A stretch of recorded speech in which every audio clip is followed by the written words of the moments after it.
मोहब्बत की इसी मिट्टी को हिंदुस्तान कहते हैं। जो दुनिया में सुनाई दे उसे कहते हैं खामोशी, जो आंखों में दिखाई दे उसे तूफान कहते हैं। ये जो दीवारों का सुराग है साहब, ये जो दीवारों का सुराग है, चाइना, अमेरिका, पाकिस्तान साजिशों का हिस्सा है, मगर हम उसे अपने घर का रोशनदान कहते हैं, अपने घर का रोशनदान कहते हैं। देशभक्ति અને રાષ્ટ્ર નિર્માણ માટે હું મારા વિચારો મંતવ્ય કરવા માંગુ છું। તેથી आजादी का असली मतलब वही समझता है जिसने कभी गुलामी की हो। हम सब सौभाग्यशाली हैं कि हमने स्वतंत्र भारत में जन्म लिया है।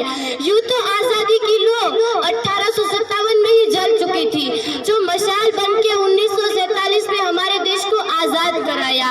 प्राचीन, मध्यकालीन और वर्तमान भारत के उदाहरणों से मैं ये स्पष्ट करना चाहूंगी कि जब हम फिरंगियों के फेरे में फंस गए थे, तब रंग दे बसंती चोला की एक आवाज पर टोलों के टोले उमड़ आते थे और उनके वंदे मातरम के नारों से खून में आने वाला 5-5 डिग्री का तूफान अंग्रेजी शासकों की जड़ों में तूफान ला देता था।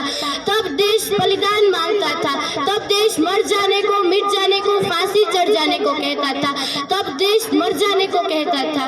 और वो भी उस दौर की देशभक्ति की कसौटी थी। उसके बाद 62, 65 और 71 के युद्धों में अपना सुहाग गंवा देने वाली औरत, जब घर के हालात ये हो जाया करते थे कि प्यार भी भरपूर गया, मांग का सिंदूर भी गया, नन्हे नौनिहालों की लंगोटियां गई, छोटी छोटी बेटियों की चोटियां गई, बाप की कमाई गई, भाई की पढ़ाई गई, और ऐसा एक विस्फोट हुआ कि पता ही नहीं चला पूरे जिस्म की कई बोटियां चली गई। और आपके लिए तो एक आदमी मरा है साहब, और आपके लिए तो एक आदमी मरा है, लेकिन मेरे लिए तो मेरे घर की रोटियां चली गई, लेकिन मेरे लिए तो मेरे घर की रोटियां चली गई वाले हालात पैदा हो जाया करते थे जब एक माँ अपने बेटे को दुश्मनों की धज्जियां उड़ाने के लिए सरहद पर भेज दिया करती थी और खत लिखकर भेजा करती थी कि पुत्र मेरे ना घबरा जाना, 1 इंच ना पीछे हटना, चाहे इंच इंच कट जाना, चाहे इंच इंच कट जाना।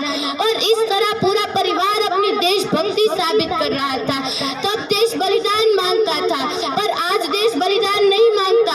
आज देश मर जाने को, मिट जाने को, फांसी चढ़ जाने को नहीं कहता। मेरे विचारों में जो अपना काम पूरी ईमानदारी, सच्चाई और निष्ठा से करे वही सच्ची देशभक्ति है।